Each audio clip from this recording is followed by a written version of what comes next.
Alrighty, guys, welcome back. We've got another week of League of Inches, and I tell you what, rugby league is the gift that keeps on giving. And you think you're starting to plateau with things to talk about, and the week of the league hits, and it's like it's been a half a year at the moment. It's crazy the things that are going on, and some of the players out there, what they're doing, things like that. So, look, I want to start off. Always got my mate Sid along once again. Maybe a quick initial hello, Sid, if you want. Say hello to everyone. How your quick thoughts of the week was for He's rugby going. league? Oh, there we go. There you go. Oh yeah, Um, another beautiful week, guys. all right, guys. I want to start off with the hats off. I can't do it with the headphones on, but hats off. I'm doing the Storm and Roosters. I'm not going to say the finish. I'm going to say the last 15 minutes of that game. I think when the game happened, I think a lot of people went off a bit early in regards to saying the game of the decade and things like that. I just want to have a quick chat. Me and Sid are going to have a quick chat about reasons why it possibly wasn't the greatest game of the decade, so to speak. But don't get me wrong, it was up there as one of the better finishes to a game. The last 10 or 15 minutes had myself on the edge of my seat. And to be honest with everyone out there, I don't really think too much of either team. They're not one of my favourites. So to have me as a neutral up in my seat going, cheering and things like that, it was a pretty exciting finish. I thought the reasons why I don't want to go into too much in regards to being the game of the decade, I just thought there was a few too many mistakes and things like that throughout the game to warrant that standard. Look, I don't want to be biased or anything, but I thought a couple of weeks before that we saw Para versus Roosters, there was a lot more of I think the completion rates for both teams were up towards like 85 or something, and it was just both teams were going hard at each other. Both teams, again, were going hard last weekend, no doubt about that, but I just thought with having, say, Munster off for the Storm, I thought the Stormers' attack was a bit off. They got 3 tries with Roosters errors, so they didn't actually they only generated 1 try out of all their 4 tries. I just thought they were a bit clunky with their attack, but I thought both teams definitely put on a bit of a show for it, especially towards the end. Sid, what you make of that game? I mean, that's exactly my thoughts. I had to read and listen to various media outlets and stuff, and they were banging on about the best game. And I thought during the game, and I thought after it as well, there were plenty of errors for teams of that caliber and that quality. I think they almost respected each other too much, or that they might have psyched themselves out a little bit. And you saw a rare special mention when it comes to errors. Boy Cordner, he actually made more than 1 error. Yeah, I can't remember the last time he made 1 error in that head season. knock. The head knock at the end got him. Seasons. Yeah, but he dropped it. I'm sure it was clean drops twice, but pre-line, once through the line, and then the head knock. Like he did a bad day at the office, and his head was reflective of that. But a lot of errors.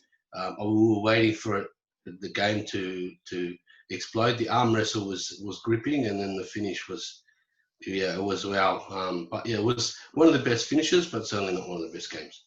Yeah, exactly. And just quickly, guys, in case you're wondering, for some reason there's a bit of a pixel issue with Sid's side of things, and I'm sure most people don't want to see his ugly mug anyway, so we're going to push on with it, and his sound's all good. So one other talking point that I thought came out of this, and I thought it was a good time to reminisce back onto it, would be the discussion of draws, and it didn't seem to pull up too much after this game, but I, for one, I'm a bit of an old school, and I do think that if both teams are there, especially during a season, are good enough at the 80th minute to be all level with points, I feel like it should still be a draw. I think the golden point should be for State of Origins and your finals games. Obviously, we need victors to come out of that.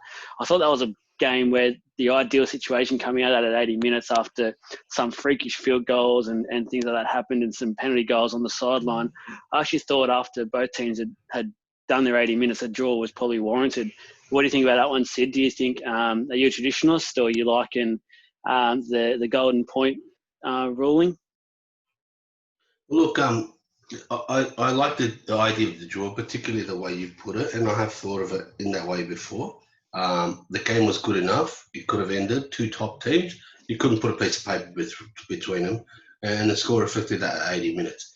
And having said that, the draw, the golden point is a bit like penalties in soccer.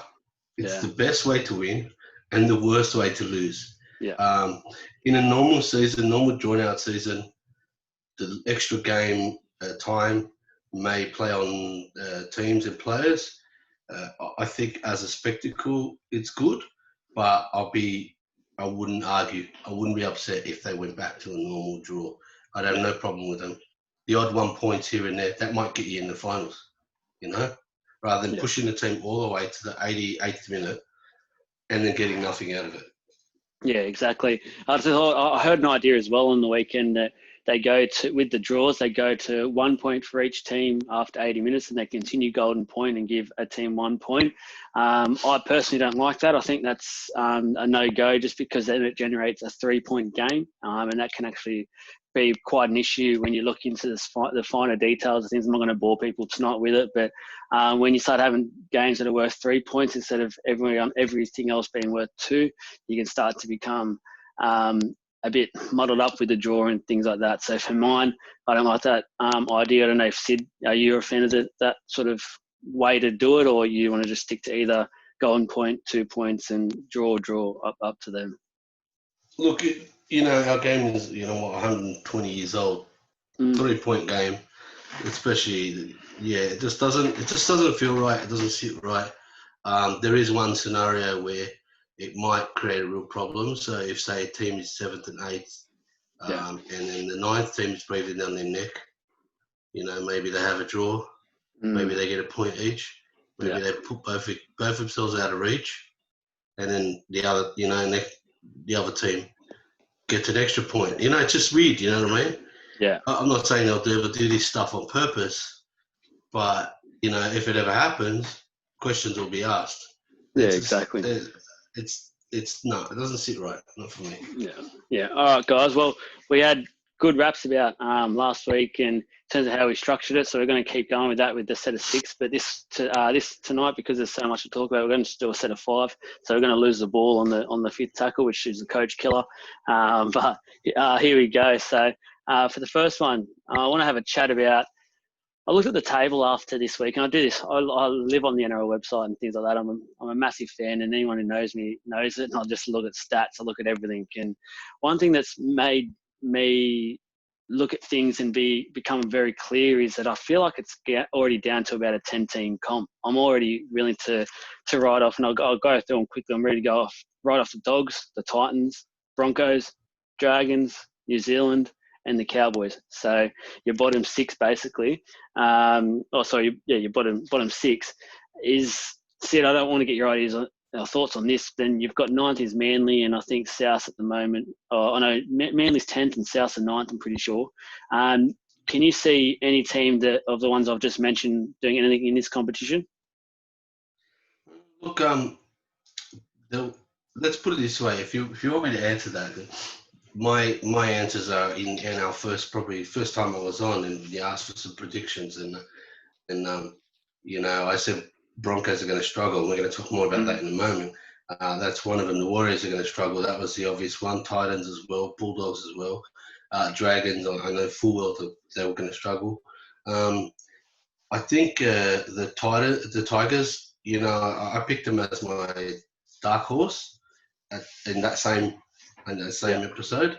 And they're probably the only one. Again, they pushed Penrith. I know they still lost. At the end of the day, you still need to get 2 points sometime. I think Tigers are the only team that would get involved.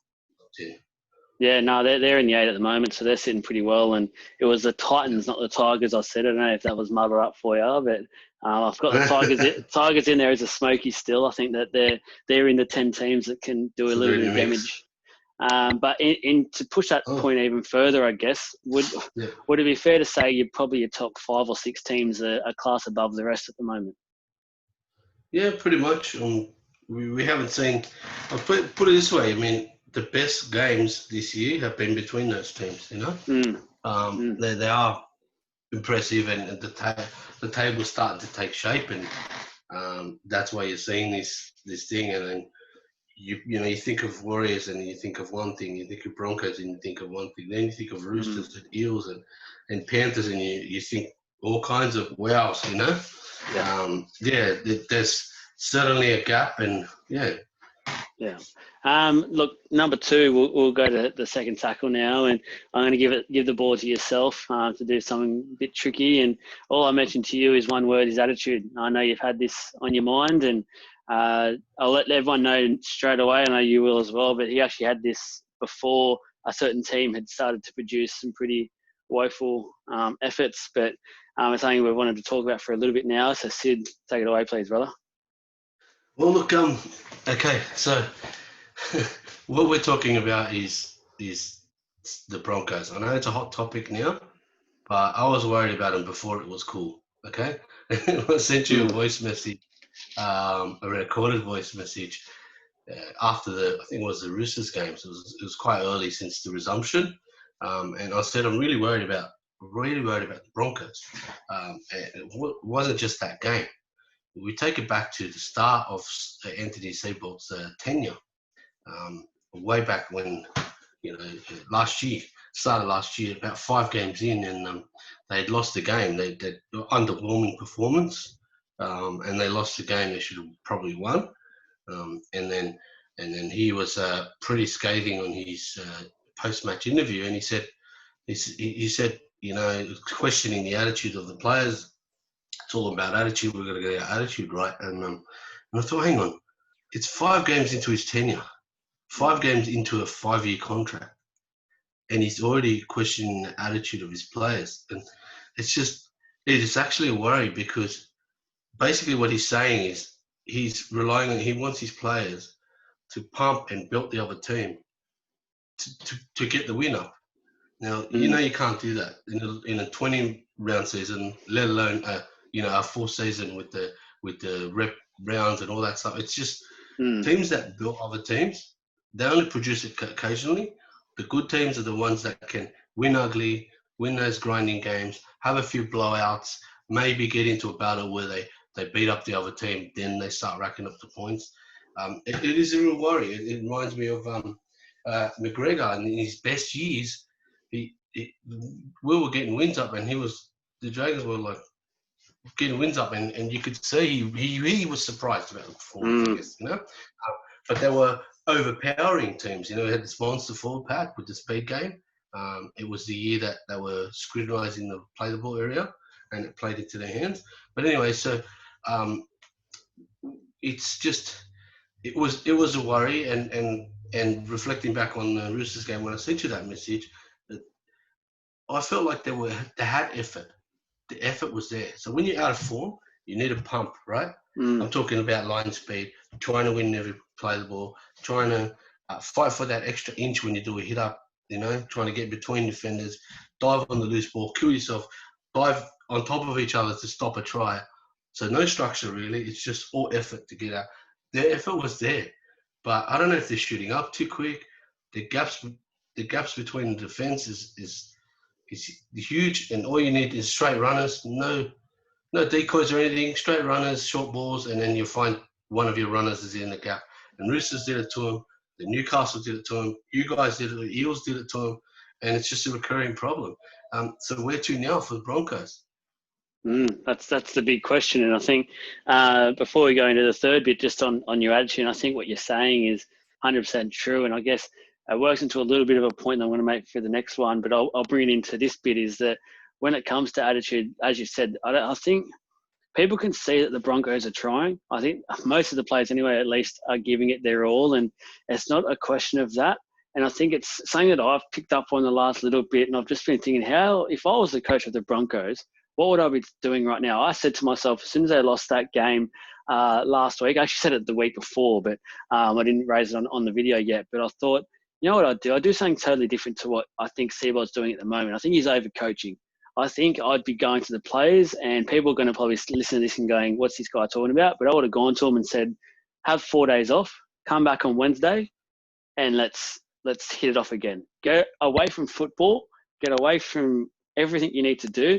And I was listening to Sunday Footy Show the other day, and Fitler mentioned as well, get off your phones, don't look at social media, everyone's bagging you, get out of this little bubble of rugby league, go. I know they can't do too much, so stay at home and play some board games and that with the missus or whatever you got to do, or have a bit of fun with the missus, whatever your young blokes want to do.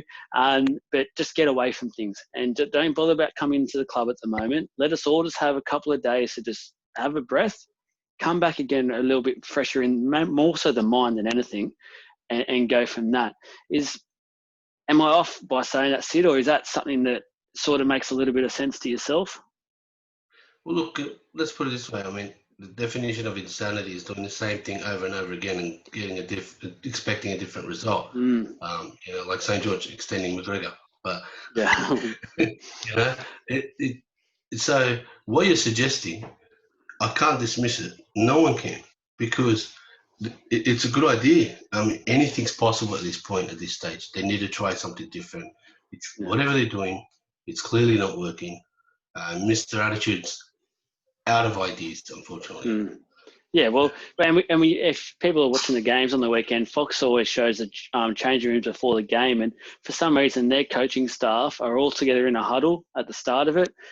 There's probably 8 to 10 people in this meeting with the coach in there as well, and they're still going around throwing ideas and stuff. Like, honestly, if you're in the dressing rooms 80 minutes before a game and you're all talking about statistics and ways to play and things like that already, you're just confusing everyone. You can't be going into a game. You should be letting the players by then listen to their music, get pumped up, get into that mind frame of, I'm going out there, I'm going to have the game of my life tonight, I'm going to turn things around, and go from that. I just think it's crazy. And we're now working into the third tackle, which is a bit more on the Broncos, a bit more detail. I know I've already done a video just purely on them, but I want to bring Sid into this as well. And it just seems to be getting from bad to worse for the club. Each week we say it can't get any worse, and it does.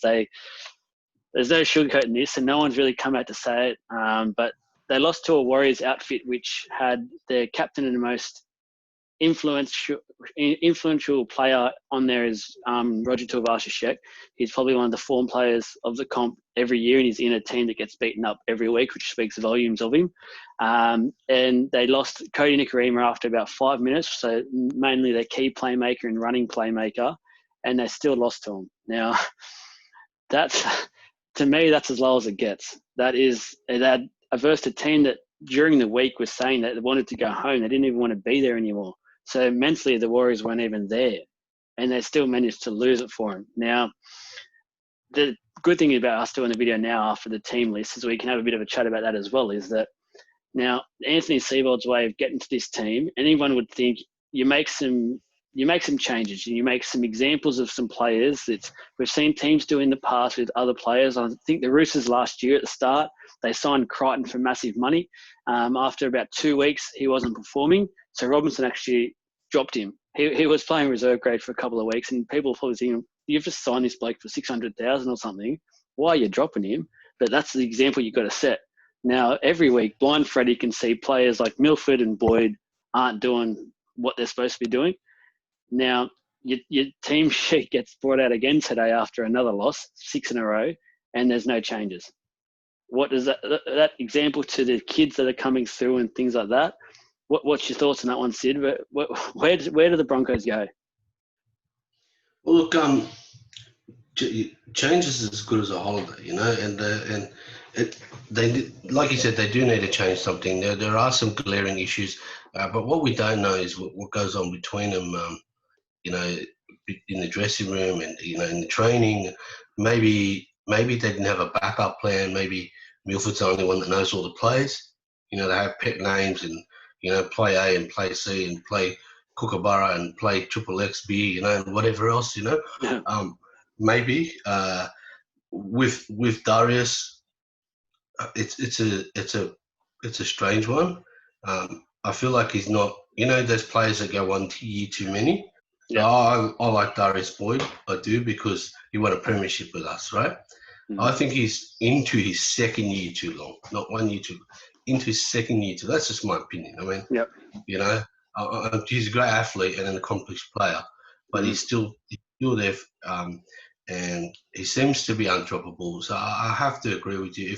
If someone needs to be dropped, the bottom line, the point of the story, the point of tackle 3 is, if someone needs to be dropped, you need to drop him. You need to move him. You need to make a change. Again, change. Don't just keep doing the same thing. It's clearly not working. I have some ideas personally, but I'm no coach, and everyone's a couch coach. You know what I mean? Personally, I think Milford could use some time out of first grade as well. Yep. He just looks a sad guy. We talk about sad eyes now. Twice now we've talked about it. We've talked about Ash Taylor and Ben Hunt. And, Ben Hunt benefited from being on the bench, and now he's starting hooker this week, and I think Milford has the sad eyes. And for a half, you need to nurture that. And for a guy on so much money, he's just devoid of. I've seen him. I'll just tell you one thing. He's done a step and thrown a dummy. He sort of did a semicircle one way. Didn't know what he was doing. Then did a semicircle the other way, and then got crunched. And it just pretty much summarizes his last 18 months of football. Well, he's just poor kid. Yeah. The other thing that I really thought about, and after the game, you're sitting there, I'm sitting there watching Fox Sports. I like to listen to how they talk about things after games and dissect everything. And all of a sudden, breaking news, Brisbane Broncos, Paul White announces press conference for tomorrow morning. First thing, like it's 9 a.m. or something, and you're thinking, all right, this is something that's going to be pretty big. Like, you don't just come out half an hour after a loss and announce a press conference where no one else does. After a loss, teams just normally go away. They do a video session, recoveries, things like that. So you're thinking, all right, I'm going to get up in the morning, I'm going to listen to this because something's happened. The coach is gone, a player's gone, something. He's literally come back out, and it's just the same thing with the Broncos at the moment. And this isn't just to beat up on the players. I think it's now getting a lot further than that, and people can see it. People like Paul White and the coach and the board, the board as a whole, you're just continuing to say these messages that, we're supporting the coach, we're supporting the players 100%. Well, your fans don't want to hear that stuff anymore, because even your fans have had enough of it and have gone make changes. Like, they was allowed to have 10,000 people there at the game. I think 2 weeks ago or something, and they ended up having something like 5 or 6K. And for a Broncos game, normally you're struggling to get a ticket, and especially when it's limited. Didn't they boo them off?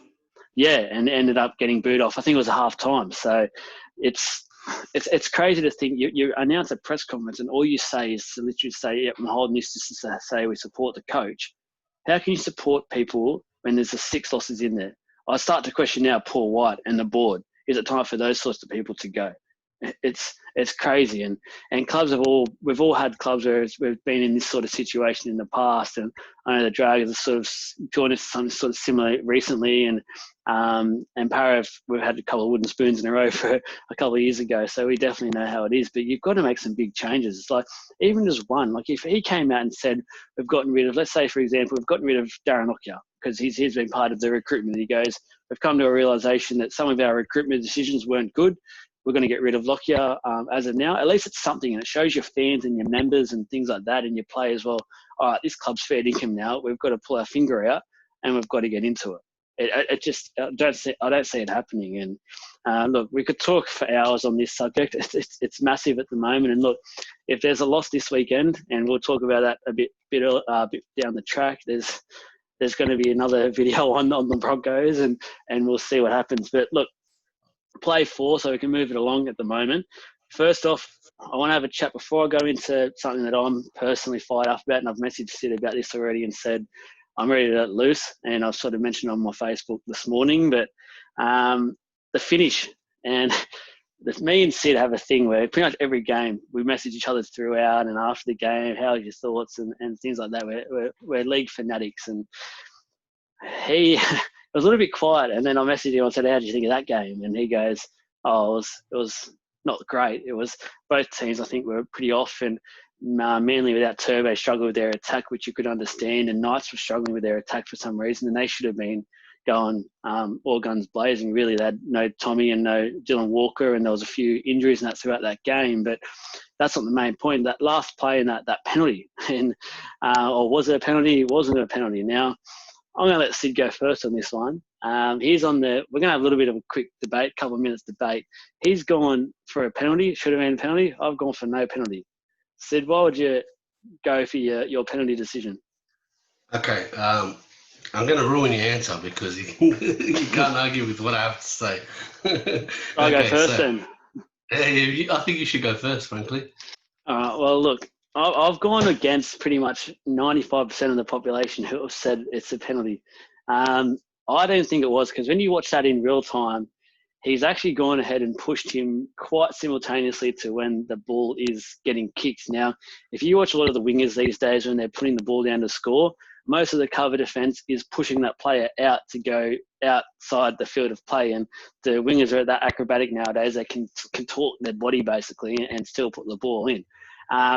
I felt like watching it live that was the case. Now, yes, when it was slowed down, it looked a lot worse, but you got to remember these slow motion pictures to a millisecond, and it is crazy. You can't, people like John's that keep saying that you can't judge this game anymore on the slowness because it doesn't show a real representation of the game. I just thought personally, it was on the run of play. The fullback was right there as well. It wasn't like Fonua was going to come around and actually score or anything. Go, Sid. I'll let you take it away. Mine's short and sweet because I don't think I need to say too much else.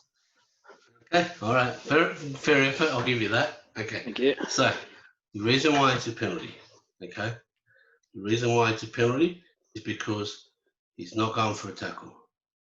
Now, you don't tackle like this. Yeah, can you see my hand? Yep. You tackle like this. Dive in, left shoulder, right shoulder, whatever, right? If he's diving like that, I got no problems with it. His intent was to push, knock the guy off balance, ruin the kick, and also make sure that he's not going to run. While he wasn't going to score, no way was a penalty try. It denied him the opportunity to compete because you never know, even though the cover, I think it was the hooker of all people, McLaughlin that took the ball with pressure on him. He might have pressurized the guy and he might have dropped it. You don't tackle like this. He was pushing. You don't push in rugby league. It's just not part of the game, man. That's what I'm saying. It's penalty. That's it. I'll take that into account, and I personally think my argument's better, guys. Give us a vote. Drop a comment or something who you like more of that. Was it a try penalty? Was it not? This is a great thing about league as well. Is there's always, and it's probably to delve quickly a bit more deeper into things. It's probably the issue you've got with the game at the moment in terms of the refereeing and things like that. Is there's too many ways you can interpret something or a rule, and it can make or break potentially a season, a win, things like that. And it just goes to show you how easy it can be just to make one simple, I guess, error. Some people thought it was, but you never know. He may not have kicked it. They may have gone in, kicked the field goal as well. You just don't know these days. But the other point that came out of this game, and it seems to be getting deeper and deeper as the days are going on, is the Addin Fonua Blake right at the end send-off. Now, it was 80th minute, so the send-off meant nothing, but it meant it was an automatic judiciary appointment, and it's since been found out he's been given 2 weeks for.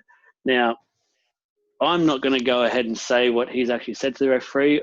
I'm just going to say he said the effing, and I'm not even going to say this word because I find it absolutely disgusting.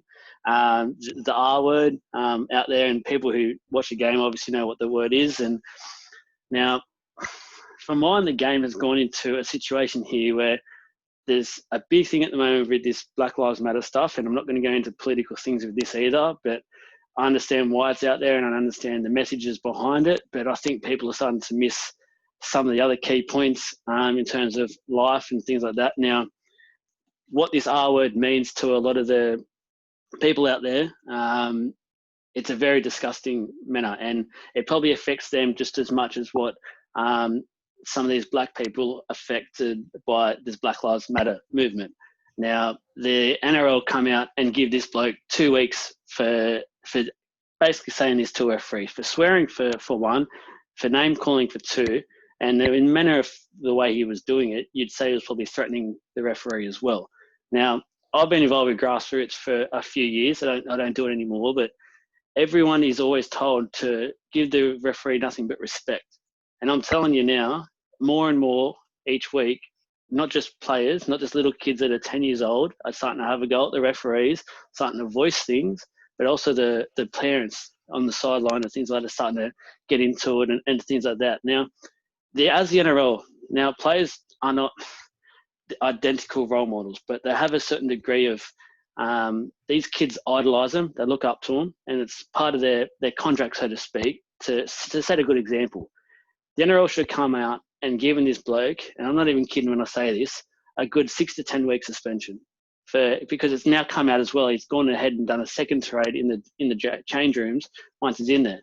Now, good on the bloke for apologising. I still think it should have been a bit more personal than just a media release by the Manly Sea Eagles club.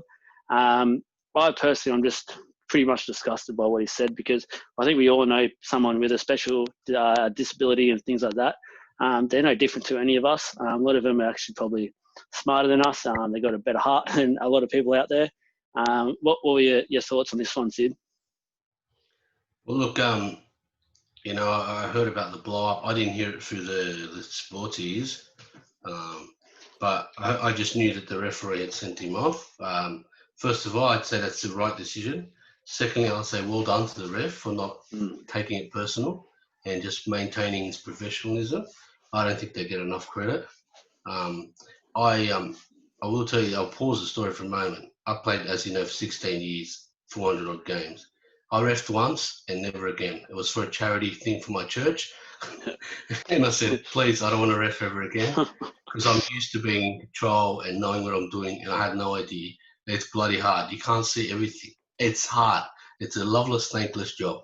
Yeah. All right? Unpause the story. So, so look, what he did on one hand is spur of the moment, lots of emotion on the field. It was a blow-up, it was frustration.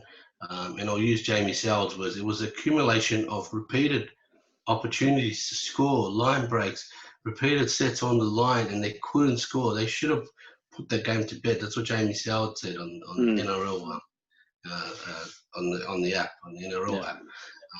And I agree 100%, and I feel like it was an accumulation of that. They were poor against the Sharks. We'd already discussed that, and then this week they were trying to bounce back. It didn't happen right to the last second, and then that was the blow-up. So spirit of the moment, when someone blows up, psychologically speaking, it's usually 3 to 4 seconds, and then it's done. But then you tell me that he blew up again, had another crack at him again in the sheds or in the tunnel, wherever it was.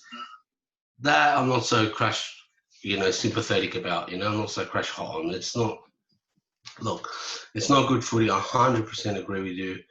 It's one hand, it's hard to compose yourself when it comes to refs, kids sports. All it takes is one parent to say something, and then the kids, they're like sponges. They think they can do it. They see it on TV. It's unacceptable. As far as the suspension, I kind of agree with your length that you want to go for, but I would keep it relative to the season, because 2 games is 10% of this season. Think about it like that. I would have gone with 4 games. That's 20% of the season. If it was a full season, maybe 6, 8 games. I would have also put a suspended fine and donated the fine, like put a fine with a suspended fine. So if he does it again, he gets double the fine, basically, and donated it to grassroots football and announced it. We're going to do it for junior refs. Yeah. To get them some new shorts or some new boots. You know what I mean? Yeah. Something like that. But that's me getting creative. Yeah. No, I like that idea. And just in terms of you saying in the spur of the moment and heat of the moment now, I understand that side of the argument 100%. But I want people to cast their minds back as well to, I think it was 3 or 4 years ago now, time's flying by. I could be wrong with the years, but there was I think it was an Easter Monday clash, Dogs in the South, and James Graham and things like that had the issue. He was playing for the Dogs at the time, and there was a charge down, and I think they connected or something like that, and there was a big hoo-ha. But anyway, the call went against the Dogs, and it was a match-winning decision, ended up going against him, and you could tell they were fired up. People like Clemmer told the ref at the time to F off, and he was sin bin. And James Graham, as you know, he's been with the Dragons now. He's a fiery character. He's a very passionate player, and back then he was probably the heart and soul of the Dogs.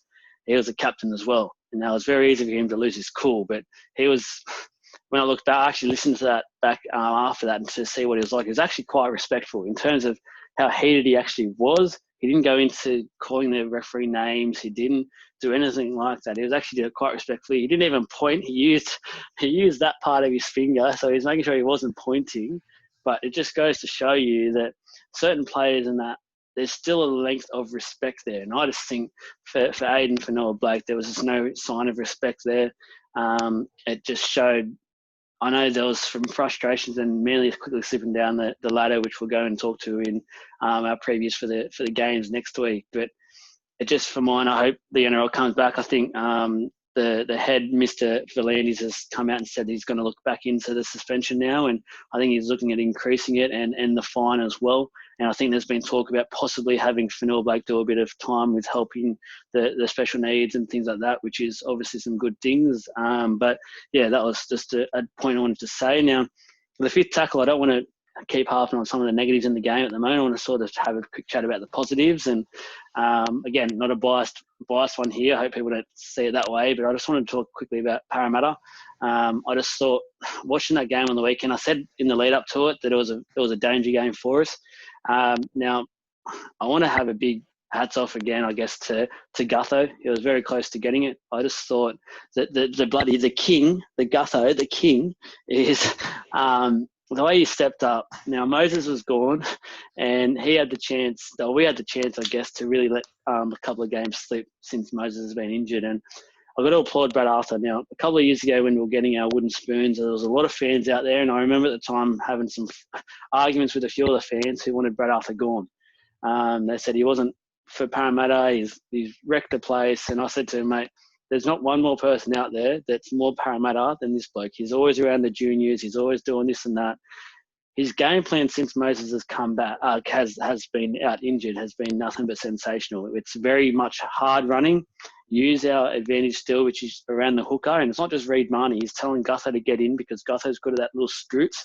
And then once we've sort of got him on the tiring, use the backs, use those, we've got one of the best backlines in the comp.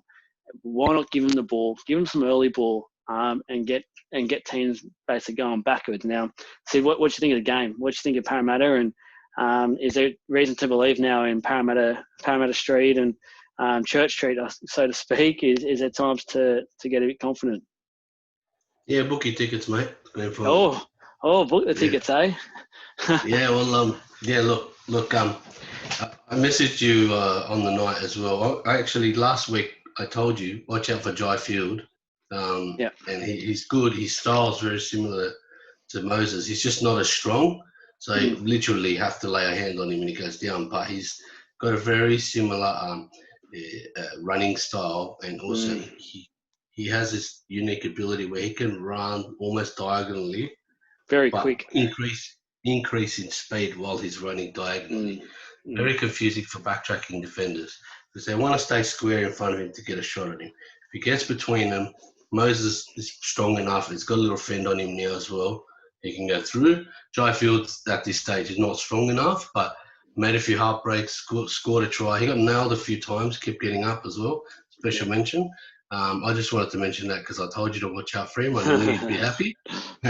But as far as the Eels, my observation of the way they played was they were aiming to do hit-ups. They weren't quite rocketing on the ball like they've been doing previously. They were doing hit-ups, using their big men, turning their back on defence, and doing what I like to call a safe offload. So, offload's just here, there, and everywhere, right? But a safe one, when you turn your back, is pretty much handing it to a guy. And there was always a guy behind. It was always either Reid Marnie and your mate Gutho. Yeah. Every time. And then they would either lay it off to another forward, so one tackle becomes two. So one hit-up becomes two. And guess what? That forward's running out of defence who thinks the tackle's complete, and they're already backtracking. Yeah. And then they would spread it after that. And they did it so many times. It was such a simple thing, and it worked to a T. It made everything easier because everyone was running at backtracking defenders. And if they needed to give the forwards a break, they just did scooch out of dummy half, in behind the markers. My favourite dummy half run. Go behind the markers. Only get one bloke there. That's the ref. You know? Very impressive. Yeah, I think the other good thing that came out of that was that we found a weakness on their right edge, the Cowboys, which was Masters and Felt, and we just kept going there. We just kept hammering it. And I've seen teams in the past where they won't hammer it. They'll think that no, we better not chance our luck there. But I think it's a massive thing. Once you find a weakness there on the day, because people the teams are doing video every day on teams, but out in the field, if you can find say an injury goes down and you see a weakness, you may as well just keep hitting it. And I was just super impressed that we did. Unlucky that Siva didn't get to equal the record of 5 tries. He looked dirty at the end there when they went the penalty goal. He wanted another one, but it was good work, and I just thought it was worth a mention to have a bit of positivity on the chat. And I thought just a big heads up to BA at the moment. I think he's if you like putting your bets on, I think putting your bet on him for Coach of the Year at the moment is looking like a pretty good bet if you ask me. And going from that, there's another big game on the weekend. So now a couple of previews I want to quickly run through with Sid. And the first one, I think it's the Friday night game, is the Titans and Warriors. Now, I don't know. I don't know who to pick here. I'll let you go first, Sid. What's your thoughts on this game? Okay, you cracked me up. You'd be the terrible poker player, mate. If you don't like something, we all know about it. Well, look. We've discussed. I have a soft spot for Titans because they've been bad for so long. I also have a little hope for them every game, which is also bad, because I always get tempted to tip them because they score a lot of points. I don't know if you remember, we've discussed them in the past. When they lose, if they lose, they concede 40, they might score 18 or 20 or 22 even, So they do score a lot of points. Having said that, I mean, Warriors, while they were against Broncos, who are at their all-time low in terms of form and confidence, which caused, errors which gave Warriors sets they wouldn't normally have against better teams, so extra sets. Warriors looked okay. I still lean towards the Titans because the Warriors are on-off teams. I'll reserve my judgment till I see if RTS is back. Yeah, true. I'm the same as you. I did tip the Titans. I just going off. I think the Titans are showing a little bit more improvement than people are giving them credit for. I think they're heading in the right direction, yet it's at a very slow pace. And I just think the Warriors are a bit too hot and cold. I think they got their win on the weekend, which means probably a couple of losses now, and then they'll have another week where they get up and then have another win in a couple of weeks' time. A game that I find actually quite interesting, I think they're both about $1.90 at the moment, is South v Tigers, which is the other Friday night clash, I believe. Now, both pretty, I think it's Tigers are 6th, South are 9th at the moment. South, I wasn't that happy with how they performed against the Dogs too. I wasn't too impressed. I thought they were very clunky. I thought that was a game where they could have easily, credit to the Dogs at the moment. I think they're going really hard and things like that, and they're giving some really good effort. But just for South, I think they were very, very clunky. They scored early, and I think they got a little bit too confident when they scored early. A lot of teams tend to do that. They get, all right, we'll walk over this team. It just didn't happen. Dogs kept coming. I'm tipping the Tigers here. I like the Tigers at the moment. I think they did give it to Penrith. I think it was a costly Leilua moment that sort of really got, as soon as his brother got hurt, and it seems to just go downhill from there. I'm going the Tigers. I know you like the Tigers at the moment, Sid, but who are you tipping this one? I actually don't mind both teams, but I'm with you on Souths there. I'm a little bit disappointed with the way they're playing. There's one word that springs to mind. I feel like they're playing impatient. It's like they want to kickstart this season, and as soon as there's an inkling of a quick play the ball, they want to spread it and run their play, and then Latrell and then a flick and then a chip and then whatever else. They get erratic. I think they would benefit from just calming down. If they get a quick play the ball, do another hit up, try and get a little bit quicker one. Because the first hit up you might earn, a quarter of a second quicker than the last play the ball. If you do it properly, the next run will be another quarter of a second. That's half a second quicker. So you'll be facing, even further backtracking defense. I just think they're spreading it a little bit early, and I think impatience is probably the word. I'm sure Bennett is all over it. I know what sort of coach he's like. He doesn't miss much. but they're going to have to address this very soon because it is a short season. They can't have a late run. They need to stay in touch. But Tigers deserve a win. I would have to say I'm leaning towards the Tigers. Yeah, I think South at the moment as well. I think they're lacking in the forwards. I think they're probably 2 forwards short at the moment, and it's really the loss of Burgess now is really starting to show. And I guess as well as Sutton, I think Sutton did a lot for that team last year and a couple of years in before that. So now everyone got another game this week that are just honestly, if you haven't put this in your calendar yet, you're not a true rugby league fan. Broncos and Dogs. You've got 16th and 15th. Now, you don't know. And it's up at Suncorp. There's word Katoni Staggs is back, but apparently he's not named yet, but he's in the extended bench and he might be a little kick that they need. Look, I thought the Dogs were okay against South, and I think the Dogs have been okay for a few weeks, and they've just been up against some pretty hard outfits that are just a bit more superior to them at the moment. I think this is a game that the Dogs have been looking forward to, getting a team like the Broncos where they can actually show a bit more footy, and they started to play a bit of footy last week, the Dogs, which normally their attacks have been pretty disgraceful, but they started to show a little bit more in attack. Foran's a bit more confident now. He's got a few weeks under his belt with injury, and I'm actually going to tip the Dogs. Now, this is probably the week that the Broncos finally get their winner, but I'm going to tip the Dogs just because form-wise they've shown a little bit more, even though they're coming last. How are you looking for this one, Sid? Well, let's think about last week, the Broncos. We both had a shocker. You said the Broncos have to win. Quote, you said they have to win, surely. Yeah. And I said, I went worse than you said. I said 20 or 30 points. And they lost the Warriors. So Broncos are unbackable. They are unbackable. So you know what? Stuff them. I'm going to pick the Dogs as well. I thought you were about to say you're going to tip the Broncos then. Apologies to anyone who went out last week and put their house on the Broncos 13 plus. Go back and talk to Sid. So I'll send you his number shortly and get back into it. So, but yeah, look, I bet you now, guys, Broncos will come out this week and they'll win by 30. So, Dragons and Manly is the final game we're going to talk about. So I'll put your mob in this one this week. I'll put this in because I think if the Dragons are serious, this is a game that they'll be looking at going, we can win this.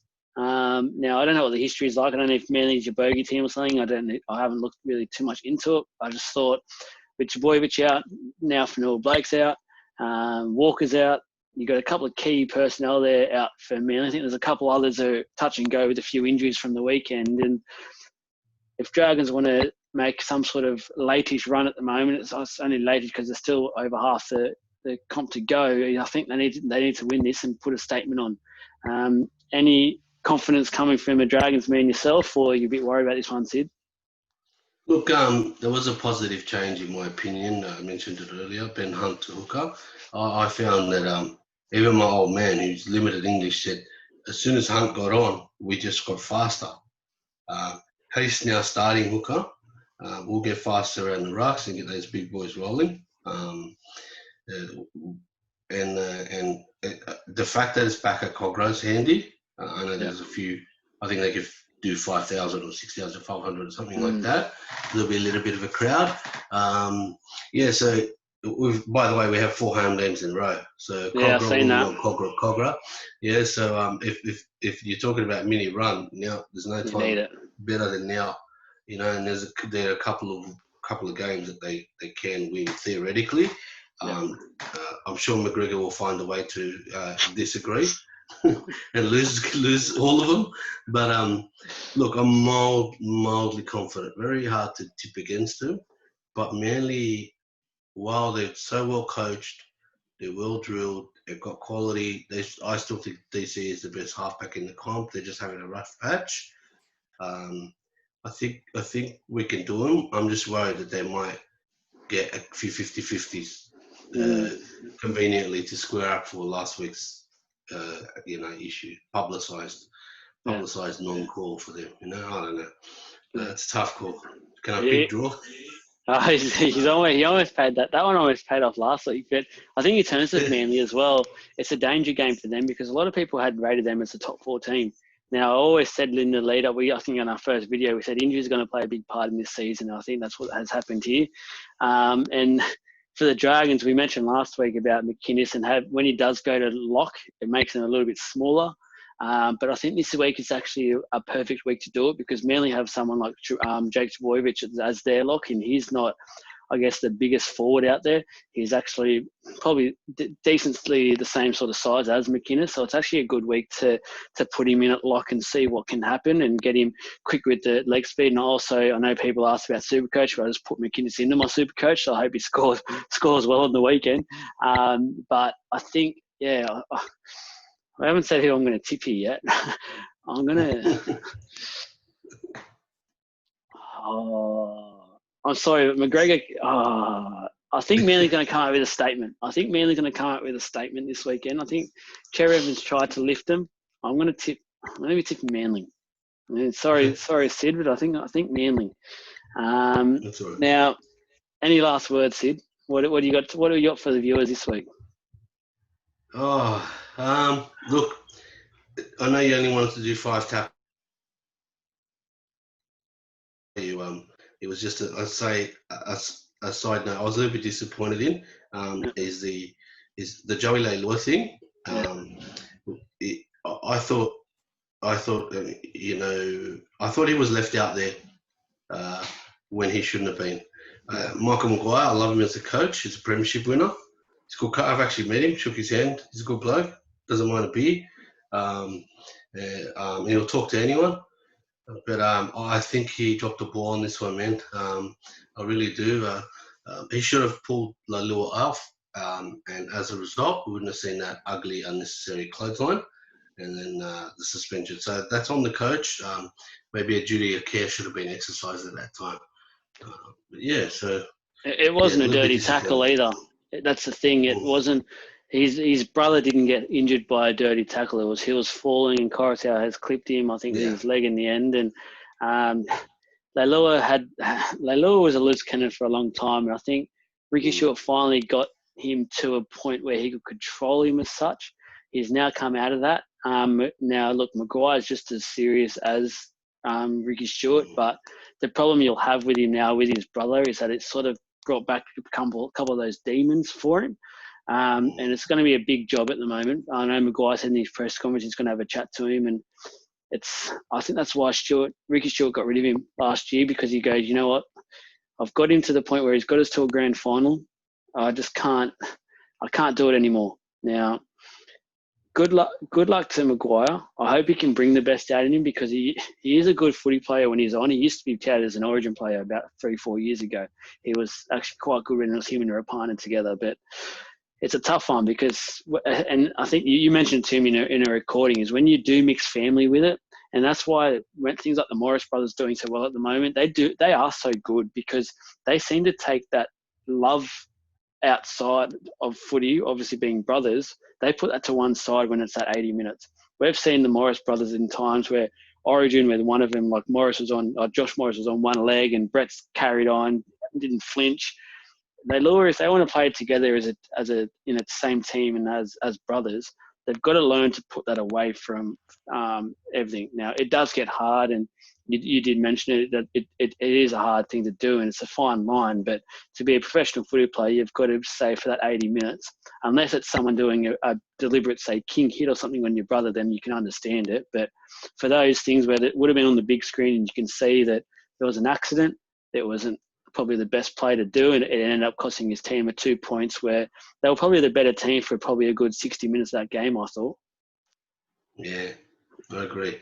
Yeah. So, look, guys, that was that one. I hope everyone listened and enjoyed this video. I thought it was pretty good. I mean, a lot of talking points this week. As I said, it's the game that keeps on giving. Now, a lot of good games again this week. I know you can start to come out and watch some of your teams play and get out there. I encourage it. It's good to go and see some live footy. I'm going to try get out there this week or next week to maybe a Titans game, or maybe watch the Comedy Channel and watch the Broncos, see what happens this week.